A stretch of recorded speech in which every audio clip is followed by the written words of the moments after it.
Dans cet exercice 10, on a une solution mère de diiode. Le diode, sa formule chimique, c'est I2 pour di de iode, 2 fois de l'iode. Cette solution mère, elle a une concentration de 2,0 g par litre. On veut fabriquer une solution phi de diode qui a un volume de 100 ml et une nouvelle concentration plus faible de 4 × 10-3 g par litre. La question qu'on se pose dans ce genre de cas, c'est quelle est la petite quantité de solution mère, le volume de solution mère que je dois prélever pour poser là au fond et ensuite rajouter de l'eau.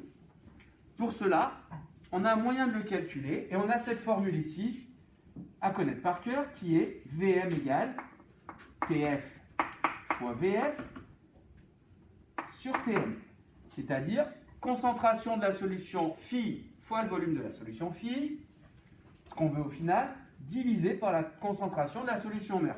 Cette formule est à connaître par cœur.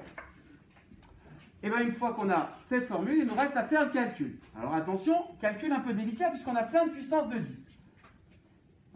La concentration de la solution phi, 4 × 10-3 grammes par litre. J'ai bien fait paraître les unités ici en rouge dans le calcul pour bien différencier la partie calculatoire des unités. Le volume final fait 100 ml. Alors là, exceptionnellement, je ne vais pas convertir le volume en litres, vous verrez pourquoi. Et enfin, la concentration de la solution mère de 2 × 10-2 grammes par litre. Si on s'intéresse aux unités et simplement aux unités, j'ai des grammes par litre ici et j'ai des grammes par litre ici. Et puisque je multiplie par des grammes par litre et qu'en même temps je divise par des grammes par litre, ça s'annule. Ça veut dire qu'il me reste seulement des millilitres.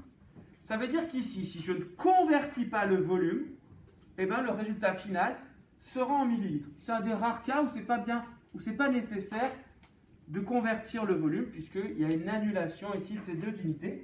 Donc si je ne convertis pas le volume, j'aurai directement un résultat en millilitres. Ça tombe bien, si je cherche un volume et que j'ai des millilitres, c'est cohérent.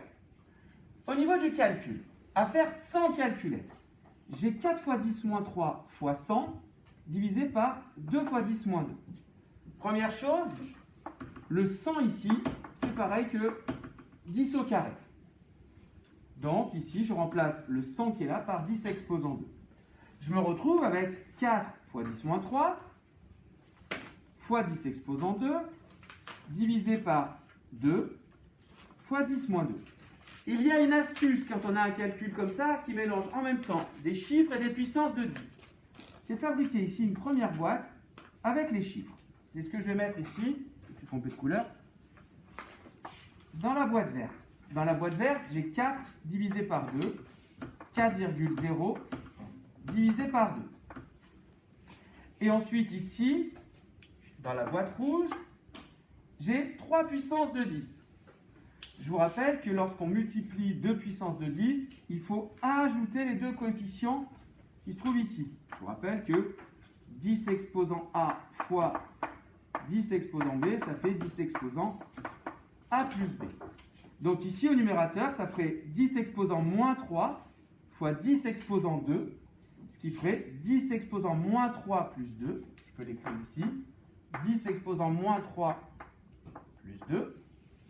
Et je divise par 10 exposant moins 2.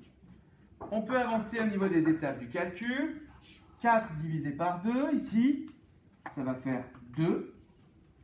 Et au niveau des puissances de 10, 10 exposant moins 3 plus 2, il va me rester 10 exposant moins 1. Et ensuite, 10 moins 1 divisé par 10 moins 2, c'est pas simple, mais on peut le faire ici. 10 exposant A divisé par 10 exposant B, ça fait 10 exposant A moins B. Donc dans mon exemple, si j'ai 10 exposant moins 1 divisé par 10 exposant moins 2, ça va me faire 10 exposant moins 1 moins 2. Le moins 2 fait plus 2. Et ça fait 10 exposant moins 1 plus 2. Ça fait 10 exposant 1. Donc ici, le résultat de cette boîte fait 10 exposant 1. 2 fois 10 exposant 1 millilitre, ça fait un volume final de 20 millilitres. On retrouve ici la structure, expression littérale, calcul, résultat avec unité. Dans la deuxième partie, on nous demande le protocole de dilution. Donc le protocole, c'est le protocole classique. On prélève un volume de 20 ml de solution mère avec une pipette jaugée. Les éléments importants ici sont les éléments que je mets en vert, c'est-à-dire le volume et le nom de la verrerie.